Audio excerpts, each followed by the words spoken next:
하나님 감사합니다. 오늘 우리에게 수요 예배를 드릴 수 있도록 은혜를 베풀어 주시니 감사합니다. 성탄절을 맞이하여 우리가 기도로 준비하며 또한 송구영신 예배와 신년 예배를 고대하며 기도하며 우리가 말씀을 기다리고 새 은혜 받기를 원합니다.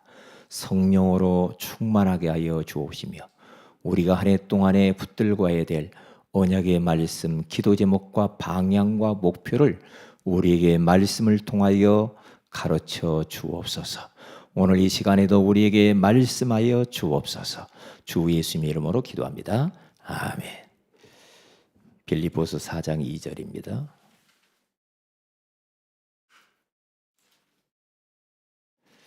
한 절만 같이 합독하도록 합니다. 빌립보서 4장 2절입니다. 내가 유오디아를 권하고 순두계를 권하노니 주 안에서 같은 마음을 품으라. 아멘. 오늘은 제목 속에 답이 있죠. 주 안에서 같은 마음, 같은 마음을 품어야 되겠죠.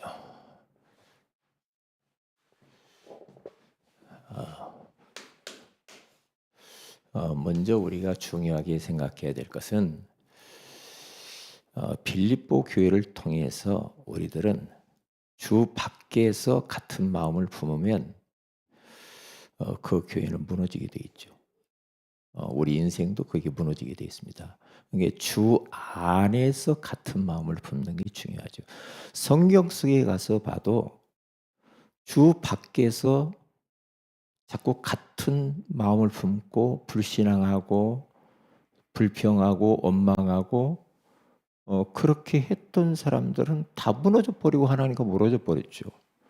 그러나 주 안에서 예수님 마음을 품고 하나님 안에서 하나가 된 사람들은 하나님이 원하시는 그 목적을 이루어 드리는 것을 볼 수가 있죠.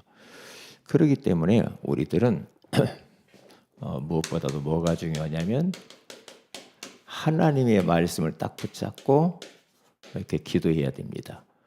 그래야 우리는 이렇게 하나가 될 수가 있어요. 하나. 다시 말하면 강단을 통해서 우리가 기도하면서 이렇게 가야 교회가 이제 같은 이제 마음을 이렇게 품을 수가 있죠.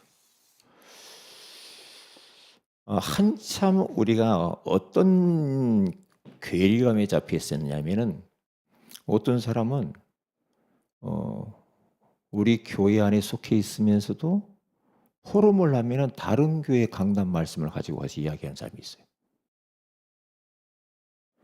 그러니까 내가 몸담고 있는 그 교회의 강단의 흐름을 타고 그걸 가지고 포럼하고 대화하고 기도하고 이렇게 해야 하나가 되지. 자꾸만 나 어디 다른 데서 들었는데 이렇게 아이고 그러면 그 포럼하는 그 공동체가 온전하겠냐 이 말이에요. 차라리 안 하는 게 낫지. 그런 포럼 하면 안 되지. 왜? 그러면 갈등이 일어날 거 아닙니까? 네? 그렇죠? 네. 그러면 서로 생뚱맞은 이야기를 하는 거예요. 그게 이제 큰 문제죠. 근데 그렇게 배웠어. 그렇게 배워가지고 그래요. 그리고 자기 교회 강단을 우습게 여기고 목사님 우습게 여기고 이제 그렇게 가면은 안 돼요. 그래서 우리 교회 강단 말씀을 딱 붙잡고 우리가 이제 기도를 하는 거죠. 그래서 우리들은 할 수만 있으면 강단 말씀을 딱 붙잡고 교회 안에서는요 너무나 이 세상적인 이야기 같은 거 많이 할 필요도 없고 조용해야 되고 또 할 수만 있으면 이렇게 겸손해야 된다라는 것을. 그래야, 그렇게 되어야 이 사단이 역사하지 못해. 사단이 결박되어지죠. 사단은 분리의 영이에요. 그렇죠? 자꾸만 나누어지게 만들죠. 그렇게 되면 안 되죠. 이게 바울이 빌립보 교회에 대해서 많이 칭찬을 하고 이렇게 왔죠. 왔는데 이제 마지막 4장을 쓰면서 소식을 들은 거예요. 뭐냐? 자꾸만 서로가 분리되는 것들이 이제 바울이 귀에 들린단 말이죠. 감옥에 있으면서. 그게 바울이 그것 때문에 굉장히 불편해. 1, 2, 3장에서는 좋은 말도 많이 하지. 그런데 딱 4장 가서 보니까 순두개하고 유오디아와 순두개가 이렇게 교회 안에 지도자라고 리더라고 볼 수가 있죠. 요 사람들이 갈등이 있는 거예요. 갈등이. 뭐 갈등이 있는 것이 뭐 나쁜 것은 아닌데, 좋은 갈등이 있으면 좋은데, 교회 성도들, 연약한 성도들까지 영향을 줄 정도로 그 리더들이 서로 이렇게 이제 막 서로 다툰단 말이죠. 이제 그러니까 교회 전체에 영향을 미치면서 시끄럽게 되는 거죠. 그러면서 그들에게 따로따로 권한원이 권한다고 그래요. 두 사람에게 권면을 계속 딱 하잖아요. 내가 유오디아를 권하고 순두개를 권하노니, 이렇게 말을 하잖아요. 바울이 권한다. 그러면서 주 안에 같은 마음을 품으라. 주 안에. 주 밖에서 하면 안 돼. 주 안에 같은 마음. 자, 그러면 첫째로 가서 보면은요. 우리가 신앙생활 하다 보면 때때로는 순간순간 갈등이 올 수도 있어요. 그럴 때마다 우리는 강단 말씀으로 돌아가면 돼. 그리고 교회는 어쩔 수 없어요. 목사님 중심으로 교회가 이렇게 인도받고 가야 하나가 되지. 자기 교회 담임 목사님 말은 안 듣고 다른 교회 목사님 말 듣고 맞네 틀리네 해버리면 그럼 같이 못 가. 그러면 그렇지 않아요. 그래서 담임 목사님 중심으로, 부목사, 부교육자 중심으로 가면 안 돼. 네. 담임 목사하고는 달라요. 다르기 때문에 이 부교육자들은 자기 파트나 그 조금 볼 줄 알지 전체를 못 보거든. 못 보기 때문에, 그래서 담임 목회자 중심으로 해서 원내스에서 이렇게 쭉 가면은 교회가 편안하게 되어지죠. 갈등이 있을 수는 있지만은 그것보다 더 중요한 게 화해하는 그러한 어떠한 그 결단이라고 할까? 그런 용기. 먼저 찾아가서 손을 내밀고 화해하는. 그래서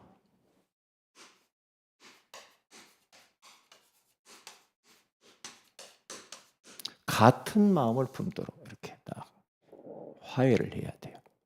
화해하는 게 참 아름답잖아요. 뭐 정치인들도 막 어떻게 막 뒤리 받고 싸우고 해도 딱 진정으로 나라를 생각하고 국민들을 생각해서 화해하는 모습들이 아름답듯이. 그렇죠? 화해는 교회 안에서도 하는 게, 화해하는 게 참 좋아요. 주님이 원하시는 거니까. 화해하지 않으면은 아카노스마이가 역사한다니까요. 교회를 사랑하기 때문에, 성도를 사랑하고 복음을 사랑하기 때문에 화해하는 게 중요해요. 그래서 화해하기, 어디 있든지 마찬가지예요. 가정에 있어도 좀 의견이 안 맞을 수도 있잖아, 살다 보면요. 그러면 빨리 손을 내밀고 이렇게 화해를 하는 게 중요해요. 목사님 화해를 하려고 해도요 안 받아줘요. 안 받아줘도 내가 먼저 손을 내밀고 잘못했다고 하면 되죠. 그래서 안 받아줘도 생각을 하거든요, 사람이. 이렇게 먼저. 이제 그런 부분들이 중요하죠. 그래서 오늘 바울은 지금 화해를 하라고, 같은 마음을 품어서 화해하라고 권면을 하는데 따로 딱 이야기해요. 유오디아, 순두개 권한다 하면서 주 안에서 같은 마음을 품어서 화해하라, 화해. 그렇게 이야기하잖아요. 오늘 빌립보서 4장 오늘 2절에 화해할 뿐만 아니라 이제는 우리는 더 나아가서 화해시키는 그런 훈련도 해야 돼. 서로 오해할 수도 있잖아요. 그러면 그런 부분들을 화해시켜주는 자도 필요해. 빌립보서 오늘 4장 3절에 가서 보면은 또 참으로 나와 멍에를 같이 한 네게 구하노니 복음에 나와 함께 힘쓰던 저 여인들을 돕고, 도우라고 해요. 도와서 화해를 시키라는 거죠.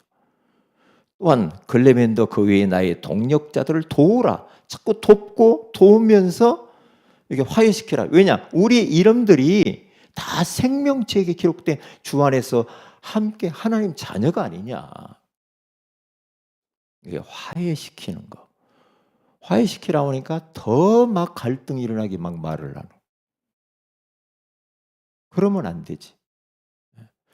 화해를 잘 할 뿐만 아니라 또 화해를 시켜주는 이 중개 역할을 하는 것도 중요하다.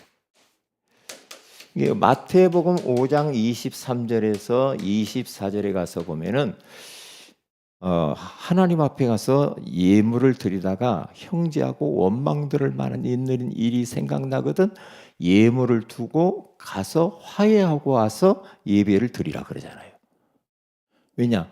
화해하지 않고 계속 원한을 갖고 서로 뭔가 완력이 있어가지고 막 긴장관계에 있으면서 예배드리고 막 삶을 살면요 그 예배가 하나님께 연락되겠냐고. 안 되죠. 그리고 마귀는 날뜁니다.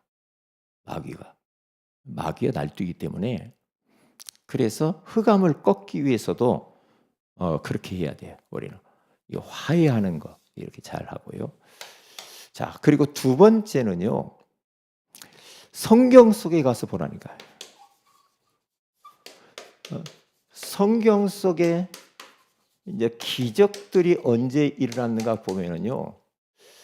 우리 그 이스라엘 백성들이 예굽에서 430년 동안 종살이를 하다가 피를 바르고 그들이 출애굽을 하죠.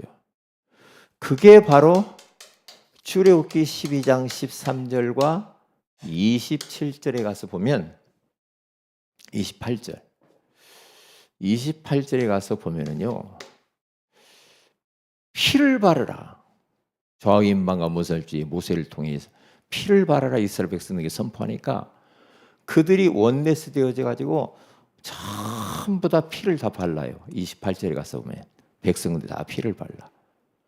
그러니까 어떻게 하나가 되어서 피를 바르니까 모든 그런 저주가 재앙이 넘어서잖아요. 그래서 유월절 그러잖아요. 유월절. 하나가 될 때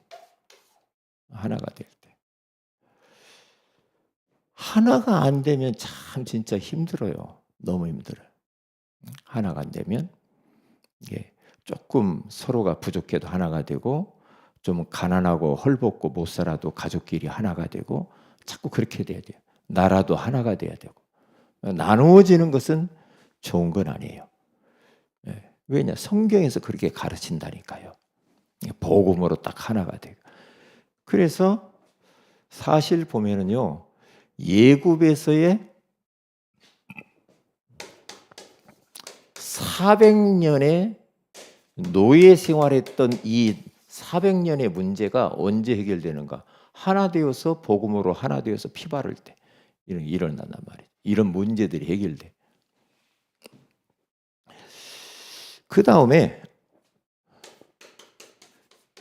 이스라엘 백성들이 애굽에서 나와서 가나안 땅 들어가 가지고 여리고 성을 돌 때 언제 무너집니까? 다른 거 아니죠. 언제 무너집니까? 무너지잖아요. 그게 바로 여호수아서 6장 1절에서 27절에 가서 보면은 그들이 이스라엘 백성들이 전체가 다 여리고성 7바퀴를 돌아라. 그 명령을 딱 언약을 딱 붙잡고 거기에서 예배가 없어요. 조금 몸이 불편한 사람도 돌아야 되고 어린아이도 돌아야 되고 노인도 돌아야 되고 다 같이 한 마음 한 뜻으로 도는 겁니다. 돌을 때 말하지 말으라 그러지. 말하지 말으라. 그리고 마지막 바퀴 돌을 때 소리를 외쳐라. 그런데 여리고성이 그대로 무너지잖아요. 그러니까 하나님의 이 말씀을 딱 붙잡고 돌면서 기도하면서 한 마음 돼서 할 때 이제 그때 이제 기적이 일어나죠. 이렇게 딱 무너지잖아요. 이런 일들이 다 돌아야 돼. 돌아야 돼. 그 다음에 세 번째로는 이스라엘의 블레셋이 공격을 해 들어왔어요. 사무엘상 7장 5절에서 14절에 갔으면 공격해 들어왔잖아요. 사무엘상 7장 5절에서 14절.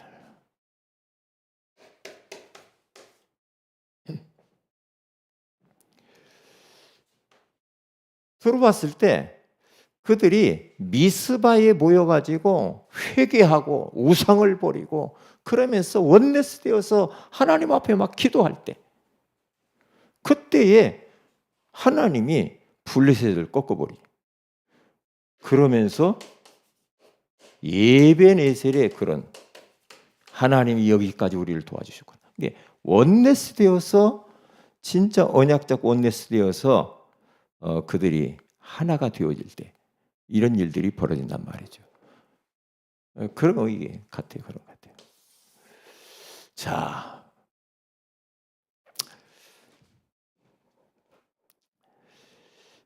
그래서 우리가 결론을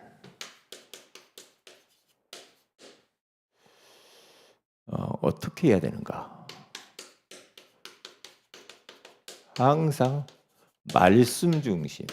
다 보세요. 말씀 중심으로 다 움직이는 역사 일어나잖아요. 교회 중심으로. 이게 말이 없어요. 이렇게. 목회자 중심.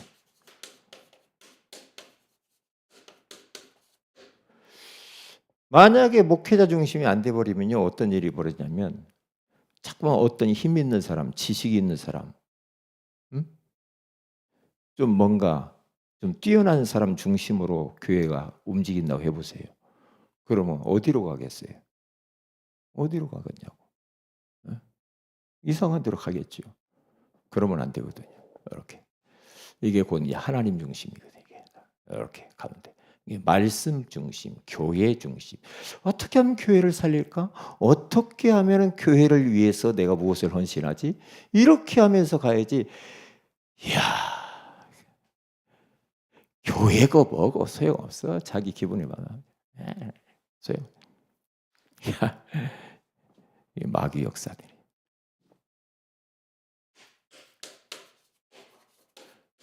눈꽃만큼도 자기 이익이 안 되면 교회고 뭐고 다 버립니다. 기도 제목은 오늘 강단 잡고 언약 잡고 기도하시고 그리고 내일 성탄절 그리고 우리 원단 메시지 넣고 기도해 주세요. 그 다음에 우리 그 환우들을 위해서 기도하시기를 바라고요. 이제 면담 목사님과의 면담을 놓고 기도해 주세요. 이번 주 안에는 다 끝날 수 있도록 이렇게. 그 다음에 이상의 형제를 위해서 기도해 주시고요. 이상의 형제가 진짜 교회 안에 그런 이런 앞으로 중직자로, 전도자로, 제자로 일어설 수 있도록 정은아 또 위해서 계속 기도해 주세요. 은하를 통해서 가정이 복음화되어질 수 있도록 기도해 주시면 감사하겠어요. 내일 성탄절 예배를 위해서 여기 나왔죠? 위해서 기도해 줘. 내일 10시 반에 예배 드립니다. 10시 정도는 와야죠. 그리고 이제 내년은 아직 안 됐지만은 우리 교회 신년 할애가 1월 4일 날이죠. 우리 1월 4일 신년 할애를 위해서도 기도해 주시면 감사하겠습니다. 자, 우리 다 같이 한번 합심해서 기도하도록 합시다. 정말 우리가 주 안에서 같은 마음을 품을 수 있도록 인도하여 주옵소서. 다 같이 합심해서 기도합니다.